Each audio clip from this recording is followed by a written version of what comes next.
Standard West around January, February. Who's gonna get traded to the Lakers? Who's gonna get traded to the Knicks? Who's going to, that's what this is there like all the time. Greetings and salutations, and welcome to the Odd Coaches Podcast. I am your host, Dr. Keith Adams, and with us today on this Wind Up Wednesday episode, Captain for Life and new Tesla owner, Will Cotton. Will, how you doing, buddy? Just trying to save the earth. I'm not mad at you at all. And our favorite administrator and the one that keeps me sane, Robert Abney. Robert, how are you today, my friend? I'm, as always, sir, living the dream, as always. Indeed. And not a Tesla owner. But Not a Tesla owner. Today on this Wind Up Wednesday episode, we make the shift.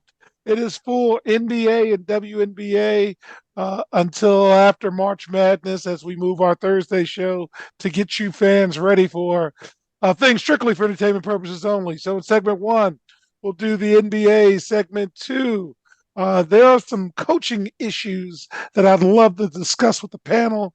And in segment three, WNBA free agency is about to start. But first, NBA top 10. Boston's 1. Minnesota's 2. OKC is 3. Milwaukee is 4. The Sixers are 5. The Nuggets are 6. The Clippers are 7 and rising with a bullet. The Knicks are 8. Cavs are 9. And Suns are 10. And our 65-game analysis in the East. Top 6, Boston, Bucks, 76ers, Knicks, Cavs, and Pacers. Play-in teams, and 2 ain't going to make it. Heat, Magic, Bulls, Hawks, Nets, and Raptors, and Bum City, the Hornets, Wizards, and Pistons. Please note, fans, that Boston, Cleveland, the Knicks, and Bucks are the hottest teams. And again, we'll talk about the Bucks in great detail in segment 2. But Will, what are your thoughts on the East this week? The East is looking like it is. I don't think nothing changed or anything too crazy. I think the Hawks are going to end in Bum City soon. They're talking a lot. They're talking a lot of trade talks of moving, key pieces. Trae Young and Murray. They traded what's his name? They had power forward. Either way, he's gone already from Utah. So they've gotten there. They got rid of their big three. So I could see them going into Bum City. The Heat. Interesting with the Scary Terry. We'll see what that happens. I wonder if they could push them into maybe top 6 and get in steal from the Pacers. But everything else is looking like it is. And Hornets, Wizards, Pistons. Hey, the Wizards beat the Pistons, so they're still a little better than them. So it looks good though. All right, Robert. Anything in the East catch your eye this week? No, not in the East this week. No, I mean right. that looks pretty much like it was last week. I agree with Will. It looks like the Hawks are planning on being sellers rather than buyers. Do you really think they'll trade Trae Young for the right pieces? Okay, all right. So let's move to the West. Top 6: Minnesota, OKC, Denver, Clippers. Again, rising with the bullet. The Suns and New Orleans are top 6. Play-in: Kings, Dallas, Lakers, Jazz, Rockets, and Golden State. Don't look for Golden State to stay within that. And Bum City, Memphis, Portland, and the Spurs. They're just not getting wins. Note, OKC, Minnesota, Clippers, Suns, and Utah are the hottest teams. And again, the Clippers are really playing well. Will, trade deadline's coming up, and I keep tagging you. Any thoughts on the West? Standard West around January, February. Who's going to get traded to the Lakers? Who's going to get traded to the Knicks? Who's going to, that's what this is there like all the time. I mean, this has been going on since the 2000s when they got Shaq and things like that. Who are they going to add? We'll see. I mean, Kyle Lowry. I mean, that guy does not deserve to be on the Lakers. Like the last thing they need is another old guy. They don't need that. We're trying to move faster. So But I think they'll hang around, man. The Lakers, at the end of the day, they still got LeBron, they still got AD. If they can pull off like a nice trade to have a solid point guard who can score a little bit, maybe Murray, or I think that's or anybody else, I think that will really push them in the play and solidify their team. The bum cities is going to be who it is. Nothing really changed. Everybody's. I think Golden State is going down. I think that definitely. Yeah, they're They're definitely trending the trajectory. wrong way, Yeah, Coach. They're yeah, going the they're not. wrong Yeah, way. yep. All right, Robert, in the West, what do you have, sir? Well, I agree with Will that Golden State is going the wrong way, and also that the last thing you need to do if you're a team that's already old is acquire somebody is acquire somebody else whose load you got to manage, right? Because there's only you got to run people out there. I'm curious though, because I mean we don't talk a lot about them. Nobody really talks a lot about them. Denver's in the top 6. They're the defending champs. How important is it, do you think? Because they're not gonna have home court through the playoffs. Does Right. that make Well, again, I just had a chance to see them play our local team. They play such a smooth style of basketball that you can play at different paces, different. I just think they're going to be top 2, top 3, and they can. It's not even steal a game, Will. They can just beat you. They can just Yeah. walk into your place, beat you, and leave, and be quiet about it. So Denver's the one I'm worried about, and I think they're not load managing, but they're not pressing and overly worrying about the regular season. That's what I'll say. Will, agree, disagree? What do you think? Yeah, I agree. They have the formula. They have the formula. They know where to get hot at the right time. They know how to manage your energy so that it peaks at the best at the opportunity time. Yeah, they're ready to go. I think they're ready to go. They're laying low and they're beating a lot of good teams very, very sneakily. Like they'll beat like Boston, Boston, and they'll beat another good team, and it'll be like on a Wednesday or like a Tuesday. They don't get a lot of press, but they're beating very good teams and handily. So yeah, like you said, Coach, I'll be watch out as we move on. And I mean, remember, load management is really 2 things. It's not just like not playing the second game of a back-to-back. It's maybe playing 30 minutes instead of 38 or 40. Mm-hmm. You can do lots of different things. And I just get the feeling with them that they're just kind of doing what they do. And we'll see what comes of that. But it's that's where they are. I said, watching them last year, I haven't seen them this year, watching them last year and just how they played, like you said, I mean, that game translates everywhere. Everywhere. And Robert, like you said, load management is not just the things that you mentioned, but it's also beating teams easy. If you're playing the Wizards, don't end up in OT. It should be 30. It should be 30 points up. Get your starters out. Give it to the bench, Will. Give it to the bench. Load management. I mean, and that's how you do it. So definitely right, Rob. I just wanted to add on that because you made a very important point. Yeah. All right, All-Star time is here.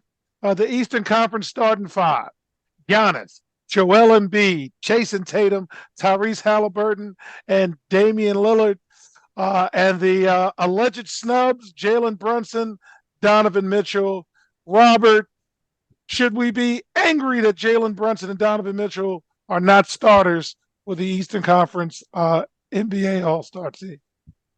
Well, it's an all-star game, so why not just start 7 guys? I mean, who cares? Who cares? Yeah. Since they don't, since they don't do what they used to do where they have all-star, the old all-star uniforms and they come out in their team warm-ups. I mean, I don't care. They do whatever you want. They don't do whatever you want. Will, is that a real snub or no? It's not a snub. It's not a snub. I mean, those are the biggest names right now in the East that's going to draw people in. At the end of the day, Brunson will be an all-star. Mitchell is going to be in the all, and he may even play more minutes than other guys. But it's nothing that they should worry about. It's just money. It's creds, and I'll start the All-Star game. But Knicks fans are upset. Don't get me wrong. As they always are, they're upset about the snub. So that's what I can't get the vibe from that. All right, in the Western Conference, LeBron James in his 20th All-Star game. Nikola Jokic, Durant, Luka. My name is Luka. He's there. And Shea Gilgeous-Alexander. Is Steph not being a starter a snub, or Kawhi? Will, what do you think? Is that a snub? No, not at all. All those other guys are playing a little better. Yeah, especially at the point guard or shooting guard. I mean, SGA is playing amazing. Luka Luka just dropped 70. You know what I'm saying? So it's not that Steph is shouldn't be there. He's just, the competition is just so different. Like, it's so talented now. Like, he's not just going to run away with the All-Stars, and he's having a great year. Don't get me wrong, team's not winning as much, but he's doing pretty well. And he's playing a lot. He's not injured as he used to be. But yeah, you're just going against different your younger guys who are just playing really well, and it is what it is. Beat them out.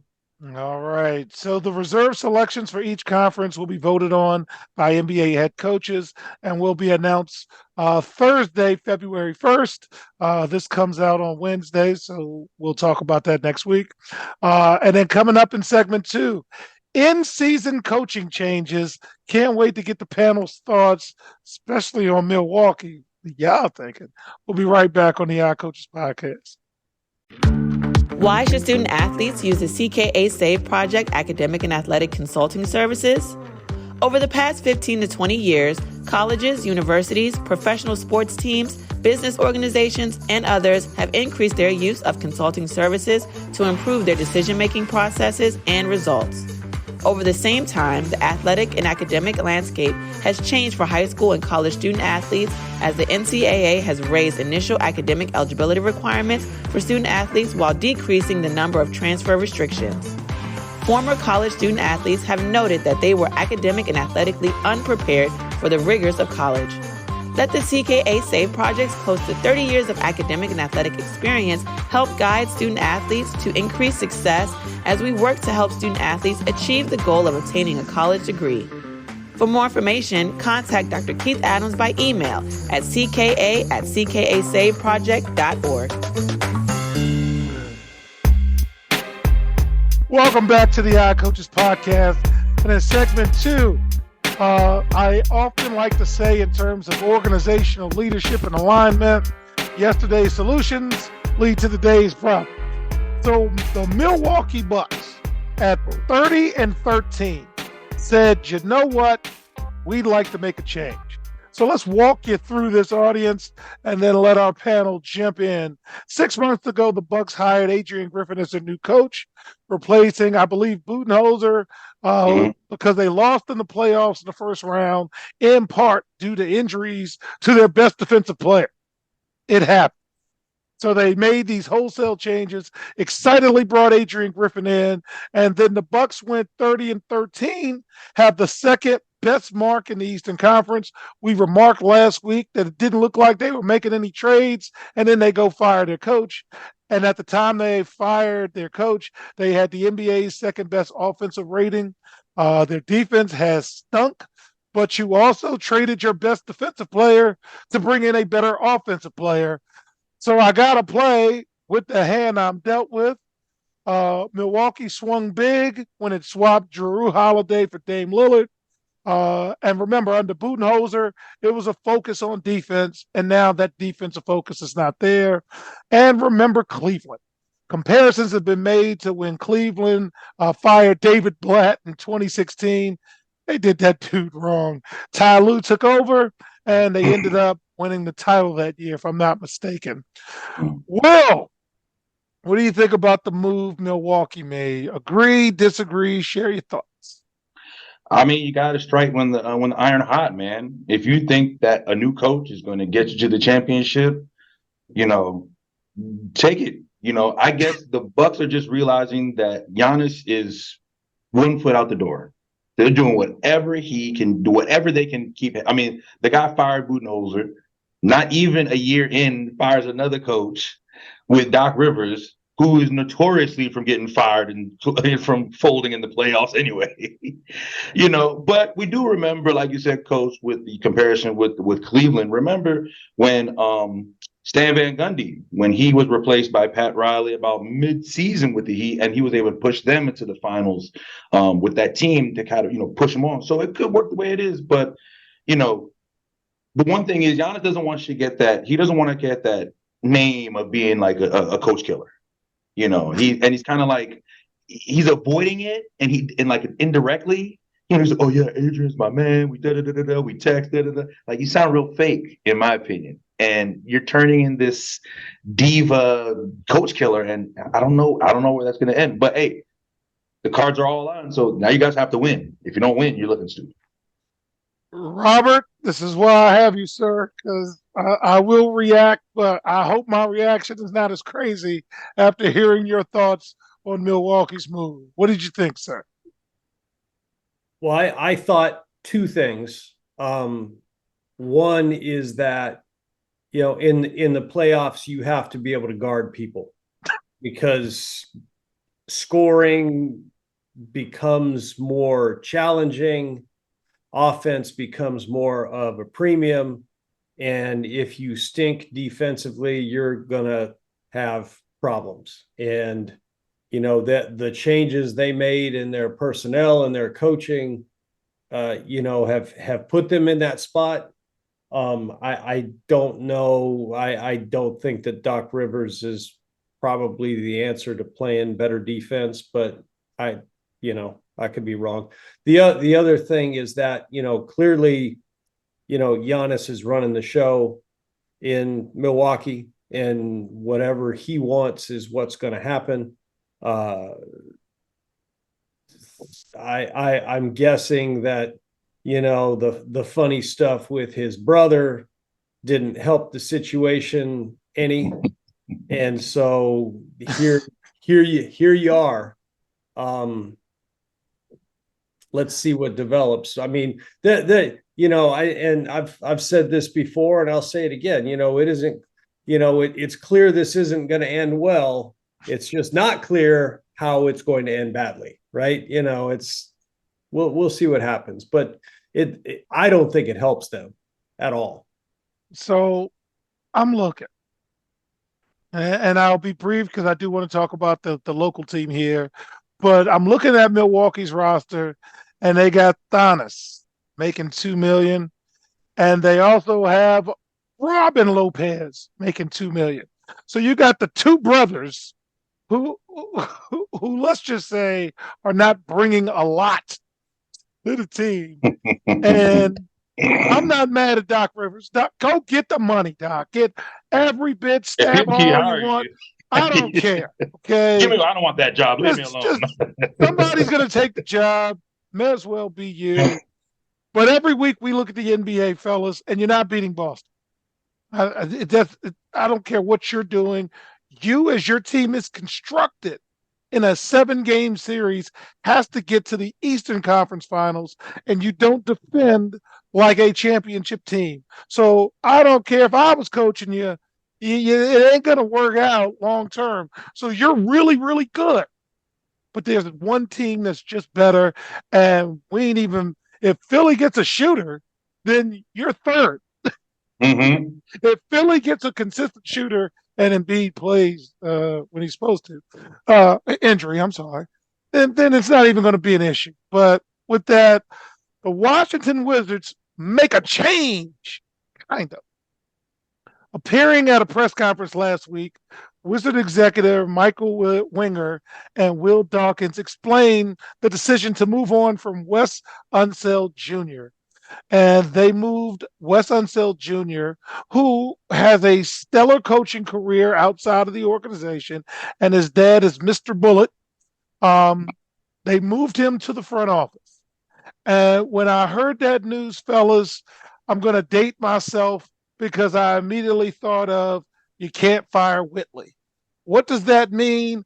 I watched a different world. I grew up on a different world, and then there was one season where Dwayne had a girlfriend named Keanu, and Whitley wanted to get back to Dwayne and wanted to make this happen. And Dwayne was all torn because he loves Whitley, but he was with Keanu, and he fired Whitley, who was his maid. And you can't fire Whitley. Keanu wanted to fire Whitley, what have you. In other words, once you hired Wes Unseld Jr., you can't fire Wes Unseld Jr. You can move Wes Unseld Jr. around. You can hope he decides to do something else, but you can't fire him. But at the end of the day, they're really bad. They're not a good team. You got to just be bad. Keep the French kid and get rid of everyone else because, man, you're not good. And the only way in the league to get better is to be bad. Robert, any thoughts about the Washington Wizards making coaching moves in season and saying, we're not even going to hire anybody until the rest of until the off season. This guy's going to be our interim coach. We'll deal with it in the off season, and it's not even February. February's Thursday. What do you think about that? Like you said, I mean, they cannot fire Wes Unseld Jr. They can't. So they put him in the front office to do something. And yeah, they're terrible. And it ain't him. It's who you gave him to run out on the floor. So yeah, go get that, go get that lottery pick, because the only way you get better is to get some better players. That's it. Will, what do you think, man? Is it the tank job to get Bronny James and LeBron comes? Is that it? If you want to stay in the basement, you draft Bronny James in the first round. If you want to stay in the basement, make that move. It's bad. I see, I'm a big fan in the area, and I get, scores on the notifications. It'd be like 147 to 113, 139 to 105. And I'm just like, what is going on here?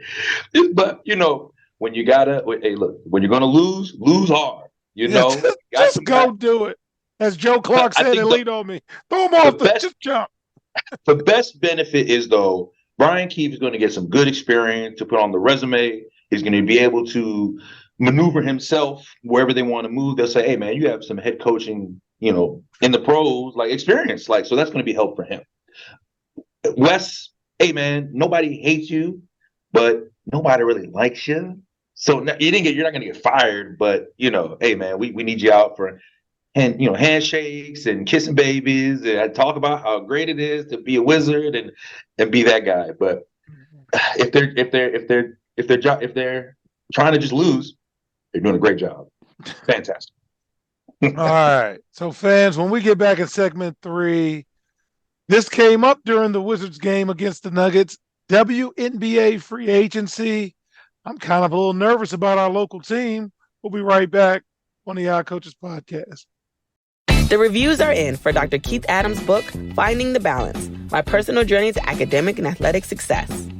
College professor and student-athlete academic expert Dr. Lisa Rubin said, there is nothing out there like this book, so I do hope people will pay attention and give it a read. Former George Mason standout Fallon Campbell said, consider this book an opportunity to work directly with Dr. Adams just like I did. I assure you that there will be something you can take away that will be useful to you throughout your personal journey. Ryan Waite, a recent college graduate who is a software engineer, said, I like how the book is based on research, which makes it good for general students as well as student athletes. The book serves as both a memoir to Dr. Adams' 30-year academic and athletic career, as well as an instructional guide to assist student athletes, parents, coaches, teachers, and administrators navigate through the challenges of finding a better balance between academic and athletic success. The book includes over 15 personal stories and anecdotes from Dr. Adams, along with numerous former players and colleagues from a variety of sports and endeavors. You can order your copy at www.ckasaveproject.org. From the main page, simply click CKA Save Project Services and order the Find the Balance book. For more information, contact Dr. Keith Adams by email at cka@ckasaveproject.org. Welcome back to the Odd Coaches Podcast in segment 3, WNBA free agency predictions and some storylines. So last season was all about the super teams, and I love Vegas, and go ahead and have your super teams with New York and everybody doing that. But now, free agents such as Breanna Stewart and Jacquel Jones should stay with their home teams that they're with. Brittany Griner is not expected to leave Phoenix, but you've got players like Skylar Diggins-Smith, who had problems with the Mercury, and oh my goodness, Elena Delle Donne is having issues with the Mystics. So last week, I'm out with Niece Jasmine enjoying the Nuggets beating the Wizards, and Niece Jasmine, who was our correspondent, said, "Sure gonna miss Delle Donne." I'm like, whoa. So we're going to start with Elena Delle Donne first. There's rumblings that her discontent with some of the Mystics' decisions and the franchise directions have existed for a while. She's 34, which again, wow. She's got a lot going on. Will, any insight? Because I think you have your ear to the ground. I've been kind of following her since obviously a local athlete. So definitely trying to, stay on her on what she's doing. She hasn't really been happy since the championship. I believe that was 2018 or before then. She's had some illnesses, some health problems, and the Mystics actually moved away from Cap One to a different arena. Yeah, the entertainment sports arena. Yeah. So I think those could be a lot of things that she'd be upset with. She's like, we should be playing in front of the stadium. We should be doing this. I'm getting a little older. My what values change for me, which happens as you get a little older. And sometimes you need change. You don't want to be. It's rare for us to be like the Kobe Bryants or the Lisa Leslie's, who play your whole career with the organization, and then you leave and they give you a hat and a watch and they put your jersey up. That's rare in these times. So if you still be able to play, you're not happy, go play somewhere else. That's the beauty of it. So wow. Okay, Robert, any thoughts on Elena Delle Donne? Well, she has been injury prone, and she hasn't, played a whole lot the last couple years. And it's not that there are good reasons for that, but it's easy to see, she may be discontented with the Mystics, but that may also go both ways. Mm-hmm. And they may be willing to let her walk. Yes. Now, you want to let your franchise player walk? I question the wisdom of that, but I'm just some guy over here on a podcast, man. on an educator note, and I'm gonna put your admin hat on. Sometimes it's best to just go. Sometimes it's time to go. Mm-hmm. And speaking of time to go, Skylar Diggins-Smith, she turns 34 in August. This will be her 10th WNBA season. She didn't play last season on maternity leave, and she had some issues with Phoenix. Robert, you are closer to that area than we are. Any thoughts on restoring that relationship, or that's done? I suspect that's probably done. I think that there are some other things. There are some other places that might be more interesting for her. I mean, Dallas was not great last year, so I know they're going to be looking to be engaged in the market. That might be somewhere to go. That's a thought.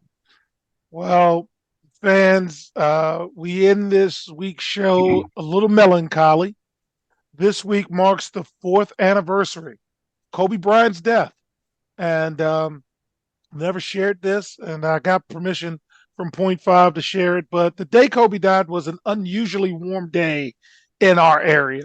And we were actually at Pate Branch High School on their outdoor courts. And we were doing 12-minute offense. And I didn't have my phone on me.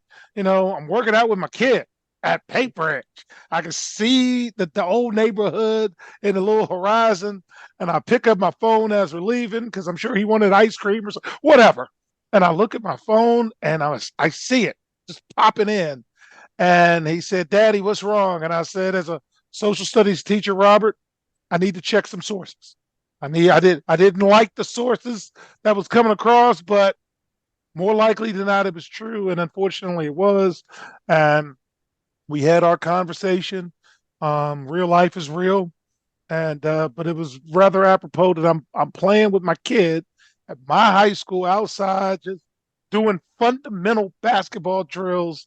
And the guy who said the reason why I'm good is because I never lost sight of the fundamentals, passed away. So, Will, any remembrance of that or any thoughts on Kobe?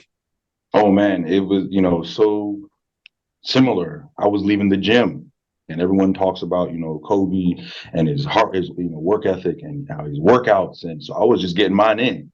And I was just getting dressed and I saw the phone. I got the notification and I just kind of like broke down, started crying. It never really happened to me. I'm not a big celeb guy, kind of like that. I think Kobe and Scott, what's his name? Stuart Scott. Only people I ever cried when they passed away. It was still not, it didn't feel real. It still it doesn't feel real. It's just, I don't know what to feel yet. Maybe in 5 years from now, I'll be able to reflect and give it more meat to it. But right now, I'm still a little bit numb to it. It's just, it was a rough day for us. It was a rough day. Robert, any thoughts before we wrap up, sir? So a couple years ago, I got to go to Springfield, Massachusetts, which is where the National Basketball Hall of Fame is. And they had a Kobe exhibit there. Yes. And that was, it's not,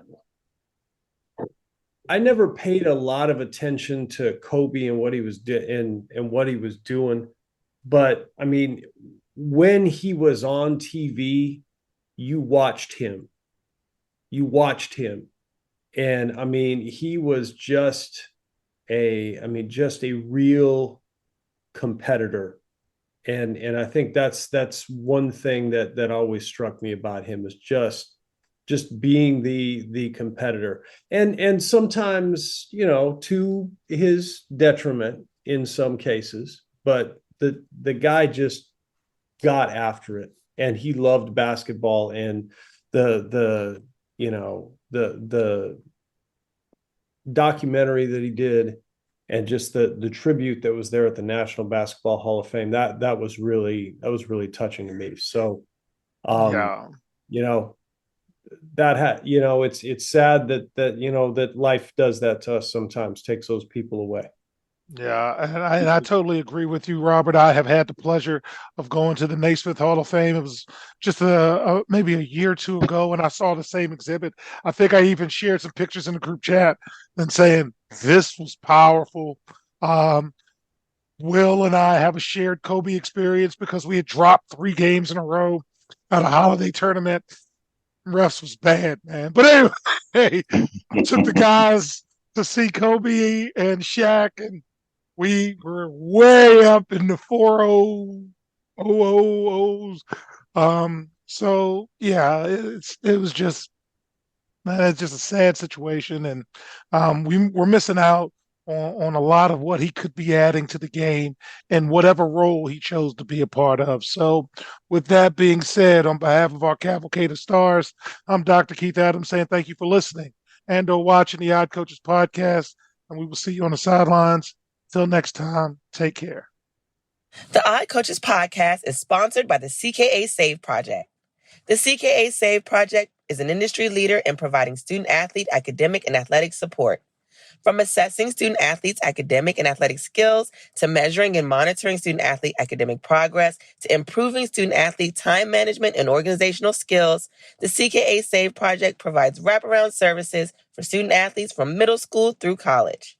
For more information, visit us on the web at www.ckasaveproject.org or schedule a free consultation with Dr. Keith Adams by emailing cka@ckasaveproject.org. We hope you enjoyed today's show. The Odd Coaches podcast drops new episodes every Tuesday through Friday on most weeks. Make sure you subscribe to the Odd Coaches podcast on Apple Music, iHeartRadio, Podbean, Spotify, and YouTube. Follow the Odd Coaches podcast on Twitter and Instagram @OddCoaches. Follow Dr. Adams on Twitter and Instagram @CKA Save Project. In addition, follow Coach Mike Francis on Twitter and Instagram @Coach Franchise, spelled Coach FRANCHIZE. For more information about the CKA Save Project, please visit them on the web at www.ckasaveproject.org. See you next time on the Odd Coaches Podcast.